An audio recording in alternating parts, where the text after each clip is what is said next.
그때부터 그의 제자 중에서 많은 사람이 떠나가고 다시 그와 함께 다니지 아니하더라. 예수께서 12 제자에게 이르시되 너희도 가려느냐?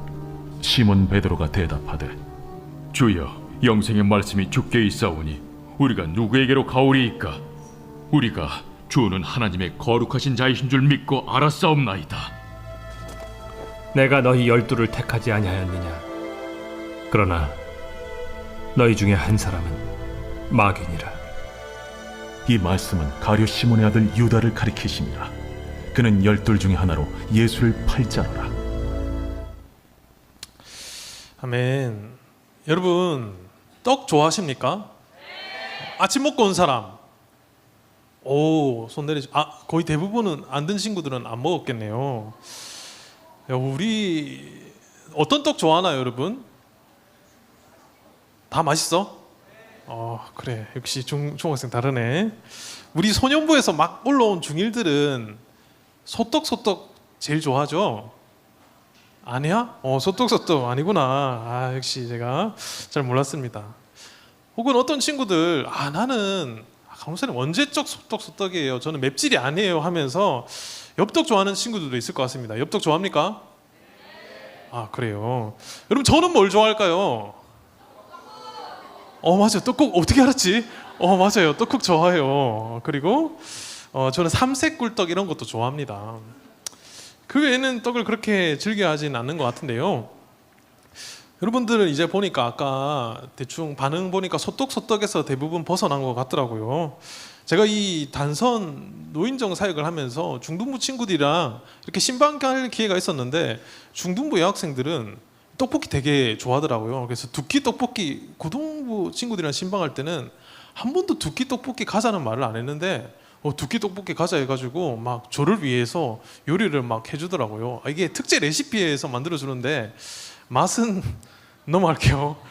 자, 어쨌든 우리가 좋아하는 떡은요, 탄수화물 비율이 굉장히 높다고 합니다. 그래서 다이어트 할 때는 별로 안 좋다고 하더라고요. 저도 이제 배가 여기 올 때 부임할 때 77kg였는데 어제 아래 인바디 측정해 보니까 83kg더라고요. 지금 6kg가 쪘습니다. 그래가지고 지금 저희 아내가 배가 너무 많이 나왔다고 막 이렇게 얘기를 하는데 저도 지금 탄수화물을 좀 줄이긴 해야 되는데 고민이 많습니다. 제가 오늘 이 왜 떡 이야기로 설교를 시작하냐면요, 오늘 설교가 이 떡과 관련되어 있습니다. 오늘 본문은요, 이 갈릴리 바다에서 시작을 하는데요. 여러분, 여기가 갈릴리 호수입니다. 여러분 어때요? 베드로 갔습니까? 예. 제가 어제 그 고3 수련회 준비하면서 요한이가 막 그물을 치면서 저 뭐 사람 낚는 어부 갔습니까? 막 이렇게 얘기를 하던데, 예, 그래요. 박상진 호수공원 아니에요. 예, 갈릴리 호수입니다. 뭐 박상진 호수공원 아닙니다. 근데 여러분, 이 성경에는 바다라고 되어 있는데 왜 호수라고 이렇게 질문하는 친구들도 있을 것 같은데, 여러분, 그 당시 세계는요, 바다나 호수나 그런 큰 나누는 개념이 없었습니다. 다 똑같은 단어를 사용하는데요. 어쨌든 오늘 본문은 갈릴리 호수에서 일어난 일입니다. 옆에서 이렇게 은혜 받고 있길 한번 찍어봤습니다. 자, 울고 있는데 찍었어요. 오늘 우리가 본 요한복음 6장은 여러분이 잘 알고 있는 어떤 기적이 일어났을까요? 요한복음 6장에 어떤 일이 있었죠? 5로 시작하는 거 있잖아. 오병이어 기적, 맞아요. 오병이어의 기적이 일어나는 내용인데요. 여러분, 오병이어의 기적이 어떤 내용이에요? 떡볶이 5개하고 오병이어, 물고기 5마리하고 떡 2개로 5,000명이 넘는 사람들을 오병이어 떡 5개하고 오병이어 맞잖아. 내가 지금 잘못 말했나요? 그래요. 죄송합니다. 예, 진심으로 사과하겠습니다. 오병이니까 떡 5개하고 물고기 2마리로 5,000명이 넘는 사람들을 먹였다. 그렇죠? 여러분 똑똑하다. 성경 말씀 잘 알고 있네. 집중하는 모습 좋아요. 언제든지 좀 이상하면 지적해 주세요. 자, 그게 어쨌든 이렇게 오병이어라고 부르는데요. 그래서 지금도 그곳에 가면요, 여러분, 이렇게 오병이어를 기념해서 피터 레스토랑이라서 베드로 식당이라는 불리는 곳에 피타 브레드라는 아랍 전통빵 5개와 그 베드로 물고기라고 불리는 물고기 2마리를 이렇게 나와서 오병이어를 이렇게 연출한 모습인데요. 성지순례를 가면 여러분들이 갈릴리 쪽으로 가게 되면 대부분 아마 이 식당으로 가서 먹게 됩니다. 식당에 간다고 해서 다 저렇게 주지는 않고요. 대부분 베드로 물고기 하나에 떡 이렇게 주면 잘 먹으면 되고요. 자, 어쨌든 여러분, 오늘 이 기적을 통해 모였던 많은 무리들은 예수님에게 자신들의 왕이 되어 달라고 말했고, 예수님은 자리를 피하십니다. 그리고 이후 제자들이 밤에 갈릴리 호수를 건너다가 큰 풍랑을 만나게 되죠. 그때 예수님이 물 위를 걸으시면서 파도를 잠잠하게 하셨습니다. 그 이후에 또 무리들이 찾아와서 예수님한테 떡 좀 주세요. 먹을 것을 기대했지만 예수님은 이제 완전히 다른 말씀을 합니다. 우리 요한복음 6장 27절 말씀 함께 읽겠습니다. 시작. 썩을 양식을 위하여 일하지 말고 영생하도록 있는 양식을 위하여 하라. 그리고 예수님은 나는 생명의 떡이다 라는 말씀을 하십니다. 여러분, 여기서 이 생명의 떡 에고에임이 예수님의 자기 계시라고 하는데요, 이것도 요한복음에서 너무 중요한데 이 얘기를 다 하면 설교도 길어지고 강의가 되니까 넘어갈게요. 자, 넘어가고, 여러분, 어쨌든 예수님이 이렇게 많은 기적을 행하셨는데 기적을 행하신 이유가 뭘까요?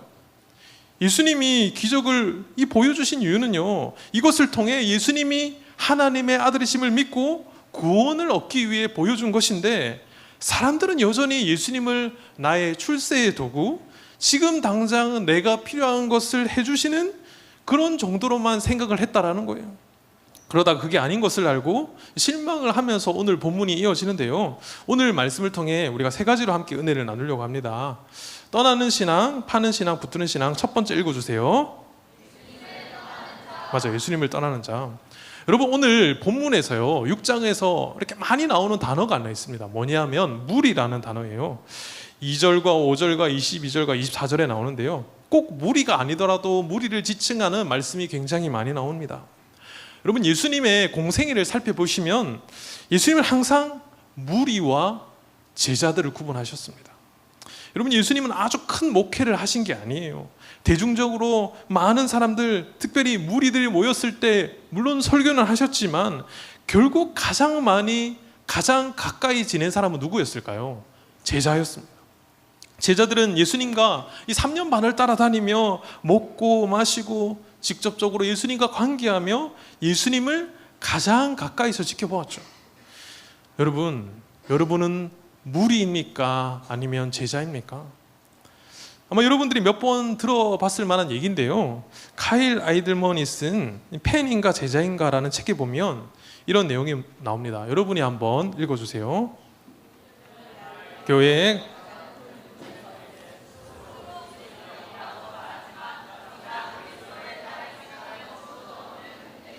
사랑하는 여러분, 오늘날에도 수많은 그리스도인들이 있습니다. 그러나 예수님 시대처럼 많은 무리들은 있지만 제자들은 많지 않습니다. 여러분은 예수님의 제자입니까? 아니면 수많은 무리 중에 한 사람입니까? 여러분은 예수님을 따라다니던 무리들, 떡을 먹고 배부르던 무리들, 기적을 보고 흥분했던 무리들, 아마 여기 있는 친구들 중에 아마 몇 명은 이런 영적인 것을 경험한 친구들도 있을 것 같아요. 그런데 예수님은 무리와 제자를 구분하신다라는 것입니다. 무리는 그냥 예수님을 한번 보기 위해 모였던 사람들입니다. 좋은 일 있으면 함께 박수치고 은혜 받을 만한 일이 있으면 함께 기뻐는 하지만 예수님의 말씀이 어렵고 부담스러우면 언제든지 떠날 준비가 되어 있는 사람이 바로 무리라는 것이죠.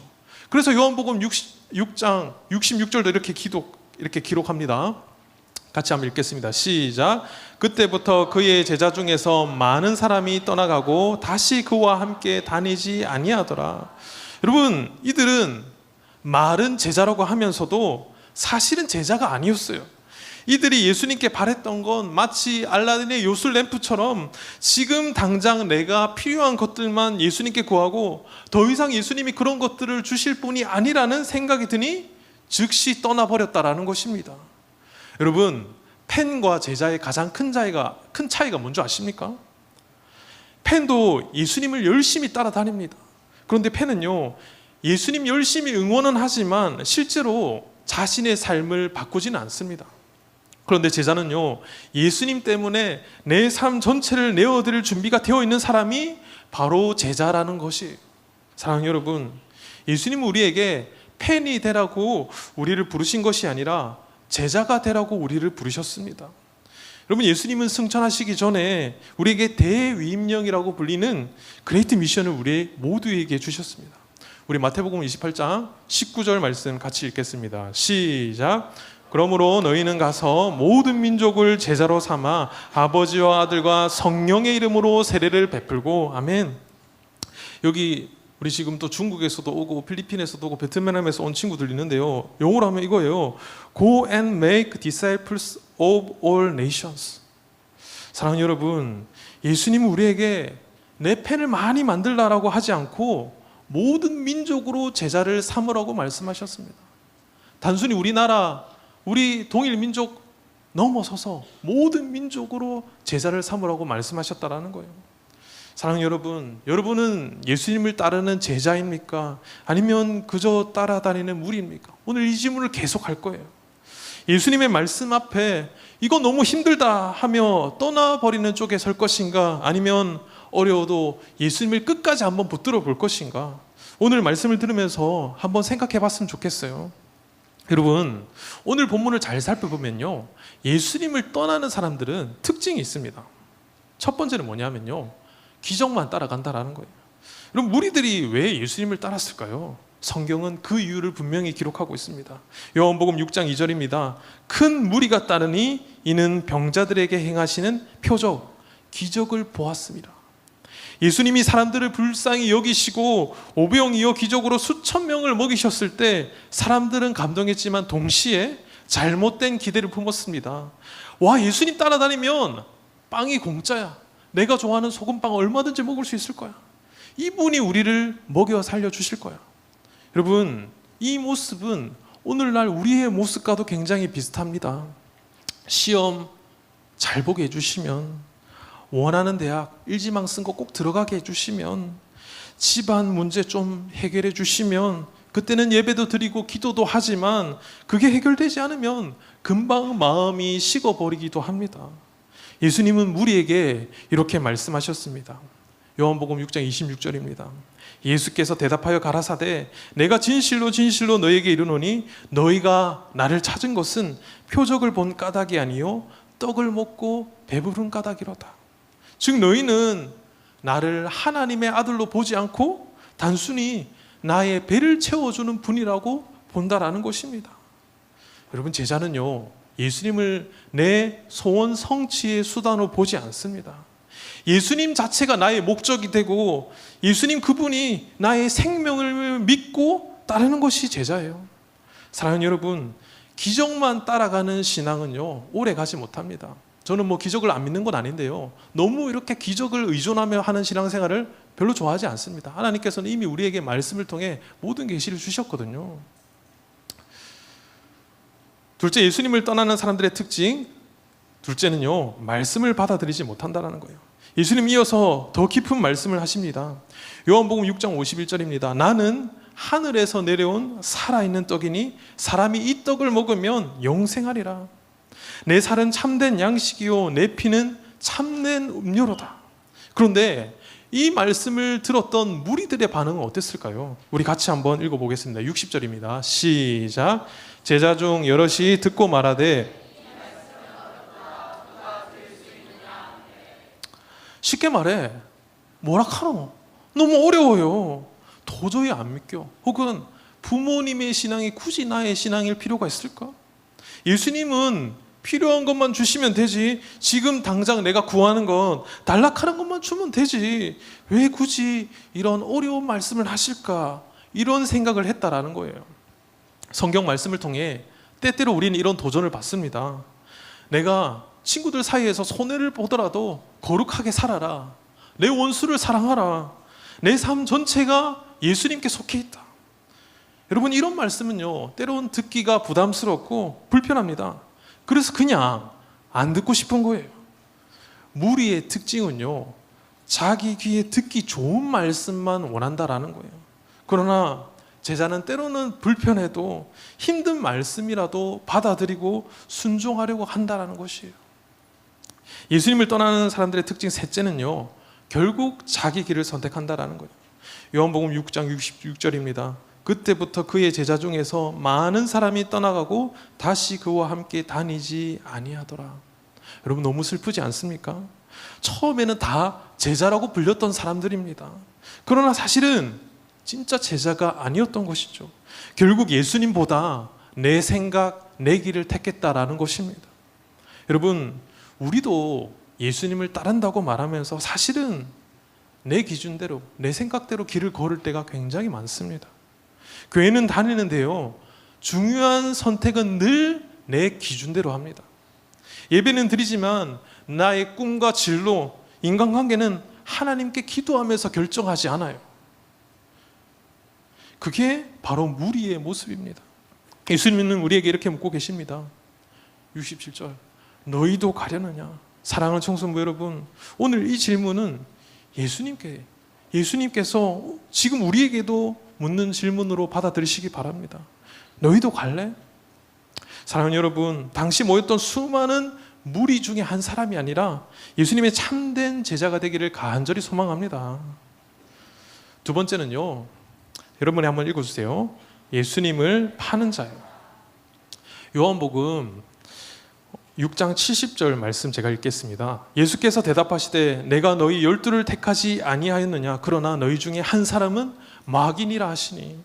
요즘 제자 훈련을 준비하면서 이런 질문을 듣습니다. 가룟 유다는 구원 받았나요? 여러분 어떻게 생각합니까? 가룟 유다 구원 받았다고 생각하십니까? 그래요. 잘 모르나 보네요. 여러분, 이 모든 사람의 구원 여부는 사실 하나님만 아시기에 이렇게 섣불리 구원 받았다 안 받았다 말하기는 조심스럽지만, 여러분 마귀가 구원을 받을까요? 예수님은 가룟 유다를 가리켜 마귀라고 하고 있습니다. 71절입니다. 이 말씀은 가룟 시몬의 아들 유다를 가리키심이라. 저는 12 중에 하나로 예수를 팔 자라라. 여러분, 유다는 어떤 사람이었을까요? 가룟이라는 말은요, 성경에 그리오 지방에서 유래했습니다. 가룟 유다는 그리오 사람 유다라는 뜻이에요. 유다는요, 예수님의 12 제자 중에 한 사람이었습니다. 예수님의 기적을 직접 두 눈으로 본 사람이었고, 매일같이 예수님과 함께 밥도 먹고 길 걸으며 예수님의 말씀을 들었던 사람이었습니다. 그런데 끝내 그는 예수님을 돈과 자기 욕심 때문에 팔아버렸습니다. 가장 가까이 있었지만 사실은 가장 멀리 있었던 것이죠. 여러분, 유다가 처음부터 나는 예수님을 팔아야지라는 생각을 했을까요? 아닐걸요. 유다의 마음에 조금씩 탐심이 들어오고 결국에는 예수님보다 자기 욕심을 더 붙잡다가 끝내 멸망의 길로 들어선 것입니다. 아마 여러분 가운데 모태신앙으로 자란 친구들이 굉장히 많을 것 같아요.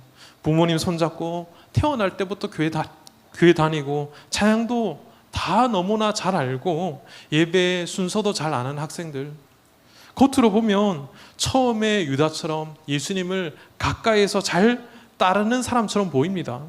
그런데 정말 솔직히 말하면 말씀을 깊이 받아들이지 않고 그냥 습관적으로, 문화적으로 교회에 오는 경우도 많이 있지 않습니까?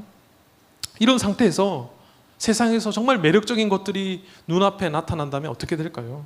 교회 가는 것보다 친구들이랑 노는 게 더 중요한 거예요. 예배보다는 게임, 예수님보다는 내 성적과 내 미래가 더 중요하다. 하나님 말씀은 부담스러우니까 그냥 적당히 듣는 척만 하자. 이런 순간마다 우리는 작은 유다의 선택을 하고 있다는 것입니다. 유다는 은 30에 예수님을 팔았지만 오늘날 학생들은 돈, 인기, 친구들의 인정, 세상의 성공 때문에 예수님을 내다 팔 수가 있다는 거예요. 여러분, 유다의 문제는 무엇이었을까요? 결국 마음의 중심이 예수님께 있지 않았기 때문입니다. 겉으로는 제자였지만 속으로는 자기 욕심이 훨씬 컸다라는 거예요. 여러분 중에 대다수는 부모님이 믿으시니까 그냥 따라와 앉아 있기는 하지만 마음 깊은 곳에서는 내 인생, 내 마음대로 살고 싶어라는 마음이 있지 않습니까? 그러다 보니 예수님의 말씀을 들으면 거부감이 생긴다라는 거예요. 순결을 지켜라, 거룩하게 살아라, 예수님을 위해 내 삶을 드려라, 이런 말씀은 부담스럽습니다. 그러니까 받아들이지 않고 그냥 머릿속에서 밀어내 버리는 거예요. 무리들은 말씀을 부담스럽게 여겨 떠났습니다. 유다는 말씀을 붙잡지 않고 자기 욕심을 붙잡다가 끝내 예수님을 팔았습니다. 즉 말씀을 받아들이지 않으면 언젠가는 예수님을 떠나거나 팔 수밖에 없다라는 거예요. 그럼 우리 교단의 아주 중요한 교리 문답서 중에 웨스트민스터 대요리 문답서가 있습니다. 여러분이 이해하기 쉽게 말하면 현우진 쌤 다 아시죠? 몰라요?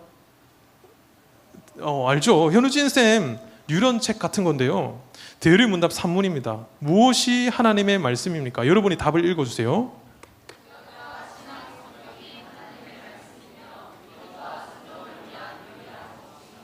유일한 법칙이래요. 다른 방법이 없다라는 것입니다. 성경 말씀을 받아들이지 않으면 아무리 내가 신앙생활을 열심히 해도 우리는 무리일 뿐입니다. 여러분, 내가 수능 쳐서 대학 가려고 하는데 우리 현우진 쌤 거 인강 안 보고 내가 원하는 대학 갈 수 있습니까? 갈 수 있어요. 어떻게 원하는 대학이 어딘데 혹시 물어봐도 되나? 그래. 여러분, 마찬가지입니다.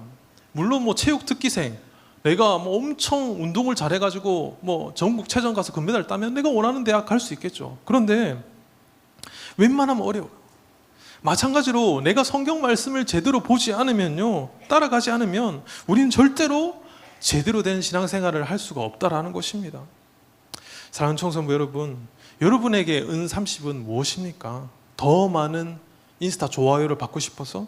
시험 점수를 위해서? 친구들에게 인기를 얻기 위해서? 부모님 눈치 때문에 형식적으로만 신앙생활을 하면서 혹시 여러분도 모르게 예수님보다 더 소중하게 붙잡고 있는 것이 있지는 않나요? 유다는 예수님을 가장 가까이에서 보았음에도 불구하고 끝내 예수님보다 은 30이 더 크게 보였다라는 거예요.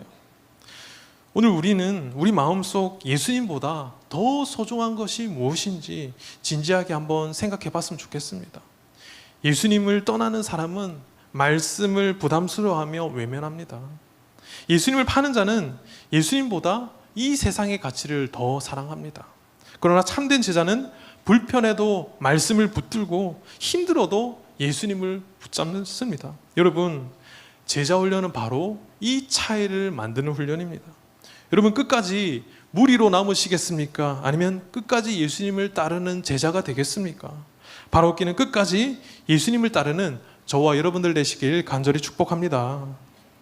세 번째, 떠나는 신앙, 파는 신앙, 붙드는 신앙. 세 번째 읽어주세요. 예수님을 따르는 자요.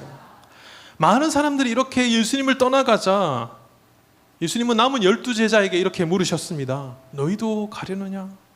예수님은 강제로 붙잡지 않으셨습니다. 대신 제자들에게 선택을 요구하셨어요. 그때 베드로가 뭐라고 고백하는지 한번 볼까요? 68절 말씀 같이 읽겠습니다. 시작. 시몬 베드로가 대답하되 주여, 영생의 말씀이 주께 있사오니 우리가 누구에게로 가오리까? 아멘. 여러분, 이 짧은 고백 안에 참된 제자의 길이 담겨 있습니다. 짧게 세 가지로만 나누려고 하는데요.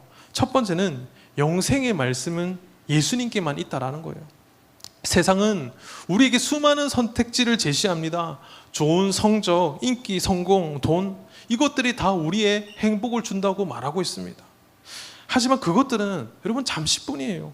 우리의 영혼을 살리지는 못합니다. 베드로는 분명히 알았습니다. 영생의 말씀은 주님께만 있다.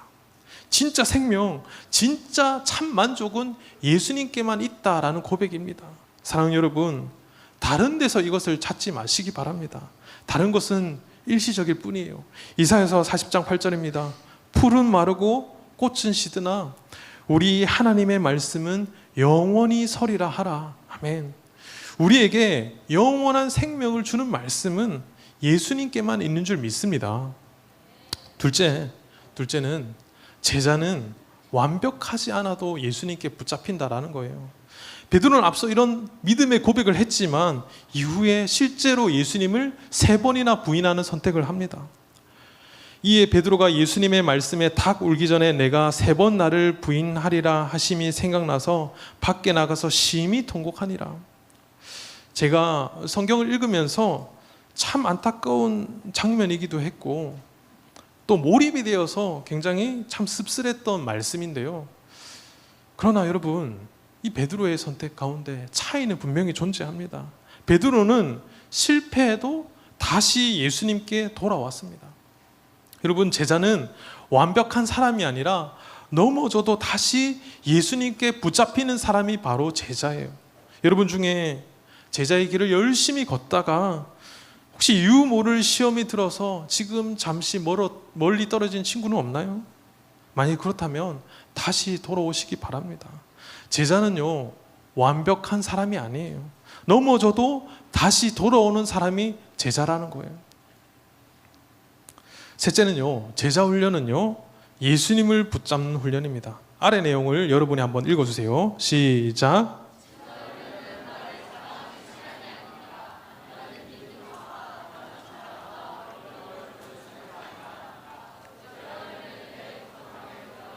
그럼에도 불구하고 끝까지 예수님을 붙잡는 훈련입니다. 여러분, 세상은 여러분들을 끊임없이 흔들지만 제자는 끝내 나는 주님을 떠날 수 없습니다. 주님만 붙들겠습니다라고 고백하는 사람이 제자라는 거예요. 여러분, 제가 여러분 앞에 설교하는 설교자로 섰지만 저는 진짜로 참 부족한 사람입니다. 어떻게 설교를 하는지 모르겠어요. 제가 잘나서 여기 서 있는 게 아닙니다. 저는 인격적으로도 지식적으로도 신앙적으로도 너무나 부족한 사람입니다. 그래서 하루는 제가 도저히 이해가 안 돼가지고 하나님, 저를 왜 이런 사역자로 세우셨을까요? 이런 기도를 했어요. 하나님 응답을 주셨을까요? 안 주셨을까요? 안 주셨어요. 아무런 말씀을 안 하셨습니다. 그런데 제 나름대로 답을 찾았습니다. 저는 이렇게 강제로라도 이렇게 사역자의 자리에 서야만 똑바로 신앙생활을 하는 사람이기 때문에 하나님이 저를 긍휼히 여기셔서 이 사역자의 자리로 세우셨구나. 그 생각이 드니까 제가 하나도 교만할 게 없는 거예요. 여러분, 여기 계신 우리 선생님들, 그리고 여러분보다 잘나서 제가 여기 서 있는 것이 아니라 부족해서 저는 이 사역의 길로 온 줄 믿습니다. 여러분, 제자훈련, 사역훈련, 이 모든 것은 하나님이 마련하신 안전장치예요. 여러분, 안전벨트하고 신앙생활 하시기 바랍니다. 안전벨트가 제자훈련이에요. 여러분, 이 안전벨트를 하지 않으면 내가 자꾸 사고가 나고 어긋난다라는 것이에요. 사랑하는 여러분, 말씀을 정리하도록 하겠습니다. 여러분, 많은 사람들은 예수님을 떠났습니다. 심지어 가룟 유다는 예수님을 팔았습니다. 그러나 참된 제자는 베드로처럼 고백합니다. 주님, 영생의 말씀이 주께 있사오니 우리가 누구에게로 가오리까? 제자 훈련을 앞둔 여러분, 이번 훈련이 나는 무리가 아니라 끝까지 예수님을 붙잡는 제자다라는 고백을 세우는 시간이 되기를 축복합니다. 마지막으로 한 가지 예야만 하고 마치려고 하는데요. 윌리엄 보든이라는 사람이 있습니다. 이 보든은요, 오늘날로 따지면 수십억 달러의 가치에 달하는 회사의 상속자로 태어났다고 해요. 그래서 이는 예일대학교 프린스턴 대학원을 졸업한 아주 우수한 인재였는데요. 여러분, 이 예일대가 얼마나 대단한 학교예요. 저도 갈 수 있으면 한번 가보고 싶습니다. 보든이 고등학교를 졸업했을 때 그의 부모님은 그에게 세계 여행을 권유했다고 합니다. 그래요, 유럽과 아시아와 중동을 여행하던 중에 복음이 닿지 않는 곳으로 찾아가라는 부르심을 크게 느꼈다고 해요. 그래서 그는 예수님을 위한 선교에 자신의 삶을 바치겠다는 편지를 부모님에게 쓰고, 그리고 나서 자신의 성경책에 이런 문장을 하나 썼다고 합니다. 뭐냐면 남김없이. 그가 선교사의 길을 가겠다고 결단했을 때 사람들은 그렇게 큰 부를 버리다니 하면서 비웃었습니다. 윌리엄은 예수님을 따르려면 온전한 헌신이 필요하다는 것을 알았습니다. 그래서 아버지의 강권으로 예일대학에 들어간 첫 해 그는 온전히 주님만을 사랑하기로 결심했고 한 친구와 함께 아침마다 성경을 읽는, 그리고 기도하는 모임을 만들었대요. 근데 그가 4학년이 되었을 때, 이제 졸업할 때가 되니까 그 모임이 1000개로 확산되었다고 합니다. 졸업 후 그는 성경책의 뒷면에 다시 이 한 문장을 썼다고 해요. 후퇴 없이. 선교 훈련을 받으면서도 이 보둔의 결심은 흔들리지 않았습니다. 내 길은 오직 예수님과 복음을 위해 나아가는 길이라는 태도로 살았다고 합니다. 그래서 그는 드디어 세계 선교로 부르시는 주님의 음성을 듣고 중국 간수성의 복음을 증거하려고 하다가 먼저 아랍어를 배우고 이슬람 선교를 준비하기 위해서 먼저 이집트로 건너갔다고 합니다. 그런데 그만 그곳에서 선교를 제대로 한번 해보지도 못하고 척수막염에 걸려 그만 하나님의 품으로 갔다고 해요. 여러분 얼마나 허무한 인생입니까? 그의 나이가 25에 불과하다고 합니다. 그가 세상을 떠난 뒤에 그의 성경책 속에서 세계 중 마지막으로 하나의 문장이 발견되었다고 합니다. 바로 후회 없이입니다. 내 주님을 위해서 모든 것 다 바칩니다. 남김없이 바칩니다. 뒤로 물러서지 않겠습니다. 그리고 주님을 섬기는 삶을 절대로 후회하지 않겠습니다. 그의 수첩에는 또 이런 말이 적혀 있었다고 합니다. 언제나 자신에게는 노라고 말하고 예수님께는 예스라고 말하십시오. 주 예수님, 저는 제 삶에서 손을 떼겠습니다. 주님께 내 마음의 보좌를 드립니다. 주님 뜻대로 저를 변화시키시고 깨끗하게 하시고 사용하여 주시옵소서. 일반 사람들이 볼 때 보든의 인생은 어리석어 보이는 인생일지 몰라도 하나님 보시기에, 예수님 보시기에 이 보든은 정말 참된 그리스도의 제자로 기억될 것입니다. 저는 저와 여러분들이 이런 삶을 살기를 간절히 소망합니다. 특별히 제가 이제 고등부 학생들 대상으로 제자훈련에 참여하라고 여러 번 연락도 하고 하는데요. 그럴 때마다 제가 참 안타까운 게 뭐냐면 제자훈련을 신청할 때 너무나 미리 겁을 많이 먹는다는 거예요. 1, 2부 예배 다 나와야 되고요. 감사 노트도 써야 되고, 그리고 큐티도 해야 되고, 그리고 제자훈련 나오려면 학원도 조정해야 되는데 그게 너무 힘들다라는 것입니다. 그래서 그 과정이 너무 힘들어서 아예 시도조차 안 한다라는 것입니다. 근데 여러분 잘 한번 생각해 보세요.